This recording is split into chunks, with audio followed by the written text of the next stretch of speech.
What's good? It's your boy CJ Goodfellow. We back with the boxing clinic, afternoon grind, you dig, on the East Coast time. And like I told you guys, I was reporting like months ago, like after Kell Brook lost to Errol Spence, at least 3 weeks after that fight, I believe, around that estimated time, that Kell Brook team was screaming that they were getting a shot at the WBO title. Now, the WBO title was vacated by Canelo Alvarez after he beat Lima Smith in AT&T Stadium down in Dallas. Miguel Cotto picked it up, and it was rumored to be fighting for that title in December. That's what his team said. If you go back, watch the video, I got articles linked to the videos, and that's what they said.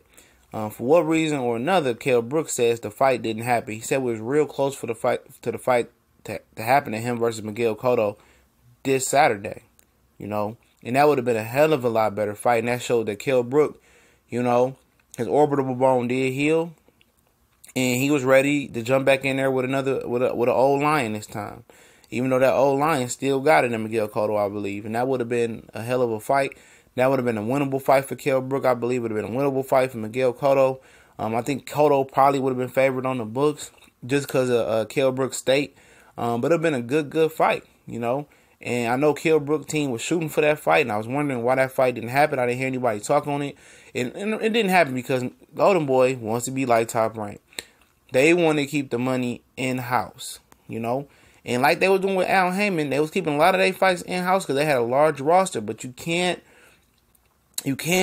keep in-house fights like that if you don't have a large roster of top fighters or top 15 fighters. They don't have that.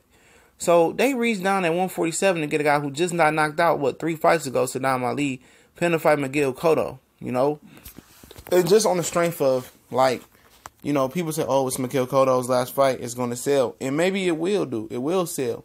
But at the end of the day, this would have been a way better fight, It wouldn't have been the toughest fight, but it would have been a formidable foe who's moved up to 160, moved back down to 147, and moved to 154 in a logical move after getting beat down by Errol Spence. It would have been a logical move, And, maybe, I don't know, maybe Golden Boy wanted options on Kell Brook, but he's signed with Eddie Hearn.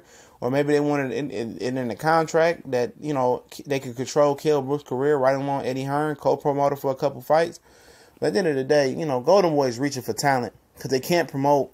Now, I'm not saying they can't promote, but they can't recruit top American talent.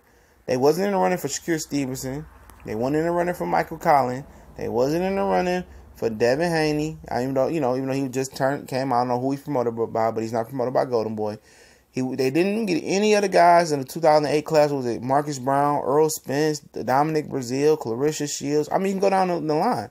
When is the last prominent top amateur they got, out of the U.S. or anywhere? European, Russian, Bob Arum is scooping all them up. So does Lee Oscar De La Hoya. He's getting the Latino fighters in Mexico and some Mexican-American fighters, but he don't have anybody prominent. Right? The Garcia kid is only 19 years old, and at that point, it could swing either way. He can be good. He can be great. He can be average. He can lose. He can lose his confidence. You never know. Dealing with prospects that young. Where's the prospects that he got coming out of the Olympics or something like that? He don't have no talent, and that's why he's trying to woo talent away from other promoters and other managers and advisors. It's not going to happen. So guys would rather leave the Miguel Cotto fight on the table and trust in their promoter to make the right fights and get them where they need to be. And this was a case of that. And I would love to see the fight. The fight could have happened 2 times. Could have happened Saturday, and it could have happened right around the time the Triple G fight happened. They was in talks. HBO wanted Kell Brook to come over and fight Miguel Cotto. That Puerto Rican Day Parade last year, I think it was. And, it didn't happen. I don't know who pulled out. I think it might have been Cotto's team. But it is what it is. We gone.